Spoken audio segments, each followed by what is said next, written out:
Ladies and gentlemen, boys and girls, attention please. ফিজা Wasim express YouTube নামক প্ল্যাটফর্মে এসে গেছে। হাই, আমি ফিজা, এই ট্রেনের পাইলট। আর আমাদের কো পাইলট হলো আমার মিস্টার হাজব্যান্ড। আর আমাদের ট্রেনের টিটি হলো ট্যান মিস্টার ফাওয়াজ। আজকের ব্লগটা শেষ পর্যন্ত দেখবেন, আশা করছি আপনাদের ভালো লাগবে। আজকের ব্লগটা হলো শবে বারাত স্পেশাল ব্লগ। সকাল সকাল এদিকে আমরা ঘুম থেকে উঠে পড়েছি। আমার পুচকুটাও আমার সাথে আজকে ঘুম থেকে উঠে পড়েছে। উঠেই ও আমার কোলে চলে এসেছে। ওকে এখন অনেকটা আদর করে দিতে হবে, তারপরেই ও ঘুম থেকে উঠবে। এই যে ওকে নিয়ে এখানে চলছে আদর করা। ও এইদিকে আমার কোলে শুয়ে আদর খাচ্ছে, আর এইদিকে ওর পাপা ঘুমাচ্ছে। পুচকুটাকে এখন আদর করে দেওয়ার পর ও ঘুম থেকে ফাইনালি উঠেছে, আর উঠে এখানে সবাইকে টাটা বলে দিল। তারপর আমরা নিচে এসে করলাম ব্রেকফাস্ট, রুটি আর আলুর তরকারি দিয়ে। খাওয়া দাওয়ার পর পুচকেটাকে নিয়ে একটু বাইরে গিয়েছিলাম। ও এখানে খেলাধুলা করছে, তাই ওর সাথে আমিও একটু দাঁড়িয়ে দাঁড়িয়ে ওকে দেখছিলাম। এই তো কদিন আগে কত ছোট ছিল, আর এখন কত বড় হয়ে গেছে। এখানে কলে এসে একা একাই খেলছে।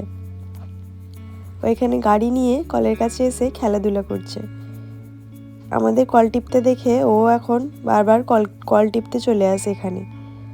এই যে ও এখানে গাড়ি নিয়ে কলের এখানে খেলা করছিল, আর আমিও ওর কাছে দাঁড়িয়েছিলাম। ওর খেলাধুলা হয়ে গেলে ওকে এখন স্নান করিয়ে দেব। আমাদের সবার স্নান করা হয়ে গেছে, আর এখন আমরা ছাদে চলে এসেছি। ছাদে এসে দেখছি এই যে দুজন রাস্তা দিয়ে গাড়ি যাচ্ছে সেটা দেখছে। আমার পুচকুটা আর পাপার সাথে দাঁড়িয়ে দাঁড়িয়ে গাড়ি দেখছে। তারপর আমরা নিচে এসে করলাম লাঞ্চ। আজকে লাঞ্চে ছিল বিরিয়ানি, সঙ্গে ছিল স্যালাড আর ছিল পাঁপড়। খাওয়া দাওয়া করে তারপর আমরা খেলাম ফ্রুটস। তার মধ্যে ছিল আপেল, আঙ্গুর, বেদানা আর কুল। এই যে আমার পুচকুটা ওইদিকে বসে বসে আঙ্গুর খাচ্ছে। ও ফল খেতে খুব ভালোবাসে, তাই যে কোনো ফল দিলেই ও খুব ভালোবেসে খায়। এদিকে খাওয়া দাওয়ার পর আমরা একটু ঘুমিয়ে পড়েছিলাম। তারপর ঘুম থেকে উঠে পুচকুটাকে এদিকে রেডি করে দিয়েছি। ওকে একটা সুন্দর পাঞ্জাবি পরিয়েছি। এই যে ভিডিওটা দেখে যারা ভাবছেন আমার পুচকু সত্যি সত্যি কাঁদছে, এটা কিন্তু একদমই নয়। ওইদিকে কান্নার নাটক করছে। দেখুন এক্ষুনি আবার ও হাসবে। এই যে হাসছে, আবার তারপর কত রকম এক্সপ্রেশন দেবে মুখের। ও এখন মুখের অনেক এক্সপ্রেশন দিতে শিখে গেছে, তাই কখন হাসছে কখন কাঁদছে কোনোটাই সত্যি নয়, সবটাই ওইখানে এক্সপ্রেশন করে করে দেখাচ্ছে আমাকে। তারপরে দিকে আমি ওকে ছবি তোলার জন্য দাঁড়াতে বলছিলাম, কিন্তু এদিকে ঝাড়ু নিয়ে চলে এসেছে।